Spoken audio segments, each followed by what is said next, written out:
Hello everyone, मेरा नाम है तरुण मलिक और आज की वीडियो में आपको सिखाने वाला हूँ फ्लैश फिल। जैसा कि हमारी एमएस एक्सेल की सीरीज़ चल रही थी तो हम उस सीरीज़ को आज कंटिन्यू कर रहे हैं। अब मैं आपको एमएस एक्सेल की सीरीज़ वाइज आपको अलग अलग क्लासेज लेके आऊँगा रोज़ डेली नए टॉपिक के बारे में। तो आज का हमारा टॉपिक है फ्लैश फिल हम कैसे कर सकते हैं। जैसे कि मेरे पास ये कोई डेटा है, मैं थोड़ा सा जूम करके दिखाता हूँ आपको भी।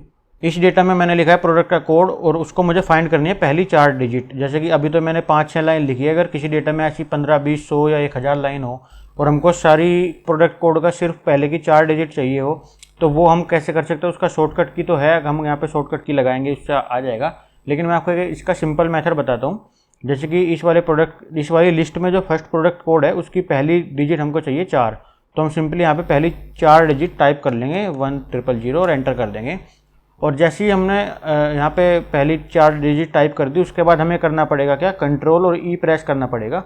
और जैसे ही हम किसी भी खाली टैब पे क्लिक करके कंट्रोल और ई प्रेस करेंगे तो हमारे पास पूरी लिस्ट की, ये तो अभी 6-7 है, अगर ऐसे 10,000, 1 लाख, 2 लाख भी लिस्ट में नंबर होंगे तो सबका पहला 4 डिजिट यहाँ पे उसकी लिस्ट आ जाएगी। तो ये ऐसे होता है फ्लैश फिल का यूज़। और सिंपली इसी प्रकार से हमें अगर लास्ट की 3 डिजिट चाहिए, जैसे कि इस कोड में, प्रोडक्ट के कोड में लास्ट की 3 डिजिट है 100, तो हम सिंपली 100 एंटर करेंगे और दूसरी खाली टैब में आके कंट्रोल और ई प्रेस कर देंगे। जैसे ही हम कंट्रोल और ई प्रेस कर देंगे तो जैसे ही मैंने यहाँ पे टाइप करा है 100, तो ये पूरा 100 ही आ गया, क्योंकि इसने ये समझ लिया कि ये जो प्रोडक्ट कोड का पहले 4 डिजिट वाला 100 है, ये वही वाला 100 है। लेकिन अगर हमको ऐसा नहीं करना है तो हमको सिंपली इसको ट्रेन करना पड़ेगा अपने हिसाब से।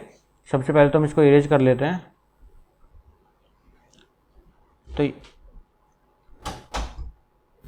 तो ये वाला 100 मैंने आपको जानबूझ के लिख के दिखाया था, क्योंकि इसका देखो लास्ट के, इसमें 100 लास्ट में भी है और इसमें 100 पहले में भी है, तो ये कंफ्यूज हो सकता है। तो इसको कंफ्यूज ना हो उसके लिए हमको क्या करना पड़ेगा, हमको इसको थोड़ा सा बताना पड़ेगा कि हमको कौन सा 100 चाहिए। सबसे पहली सेल में हम 100 लिख देंगे और दूसरी सेल की जो लास्ट की 3 डिजिट है 101।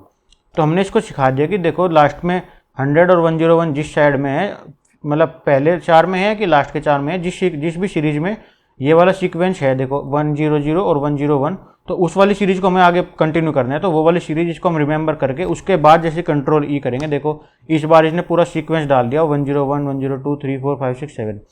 तो इस तरह से मैंने आपको जानबूझ के यहाँ पे 100 लिख कर दिखाया, जिससे कि आप कंफ्यूज ना हो। लेकिन जैसे हमें अगर इसी प्रकार से हमें मिडिल की 3 डिजिट चाहिए, जैसे कि हमारे पास ये प्रोडक्ट का कोड 3 मतलब अलग अलग पार्ट में है और हमें फर्स्ट अलग करना है, सेकेंड पार्ट अलग करना है, थर्ड पार्ट अलग करना है, तो हम सिंपली यहाँ पे 165 मिडिल की 3 डिजिट लिख देंगे और उसके बाद खाली टैब में जाके कंट्रोल और ई प्रेस करेंगे तो हमारे पास मिडिल की 3 डिजिट आ जाएगी पूरी सीरीज में। ये सीरीज चाहे 1000 यूनिट की हो या 2 लाख यूनिट की हो, उससे फ़र्क नहीं पड़ता है। जितनी लंबी भी ये टेबल होगी हमारी, सबकी मिडिल की 3 डिजिट यहाँ पे अलग से निकल के आ जाएगी। इस तरफ इस देखो 394, 394, 634, 634।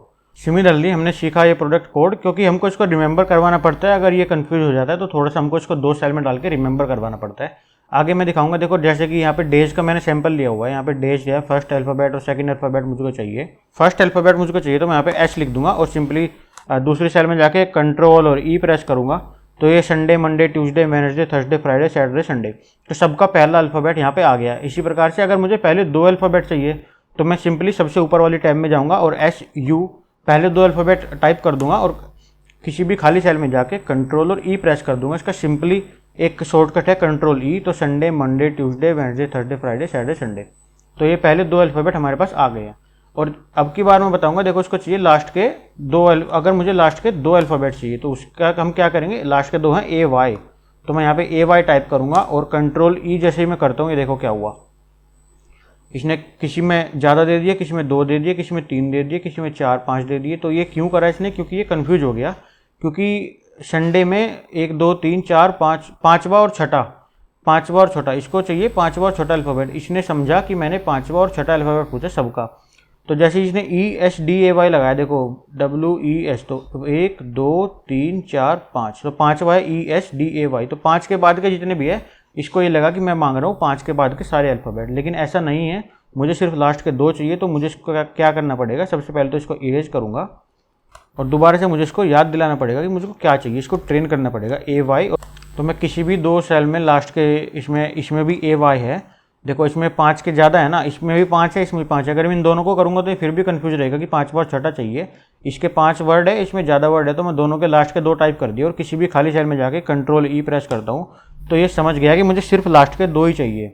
देखो AY तो सबके लास्ट के 2 इसने अल्फ़ाबेट मुझे दे दिए। तो इसका सिंपल क्या लॉजिक है कि किसी भी 2 शहर में जाके हमको इसको ट्रेन करना पड़ता है कि हमको चाहिए क्या, वो हम इसको सिखा देंगे तो ये ईजिली हमको रिजल्ट ला के दे देगा। तो सिमिलरली हम ऐसे ही, अगर हमको जैसे मेरा फर्स्ट नाम और सेकंड नेम यहाँ पे लिखा है, कोई हमारे पास नेम की लिस्ट है और उस नेम से हमें ईमेल आईडी वगैरह कुछ भी बनाना है, तो हमें सिंपली इसको ट्रेन करना होगा। जैसे कि मैं यहाँ पे लिख दूंगा तरुण-मलिक, और जैसे ही अगली रो में जाके मैं कंट्रोल ई प्रेस करूंगा तो इसने देखो सबका फर्स्ट नेम और लास्ट नेम अपने आप ही कैच कर लिया है। जे कुमार, जोसेफ सिंह। देखो मैंने तरुण का टी शॉर्ट रखा था तो इसने जे का जे शॉर्ट रख दिया।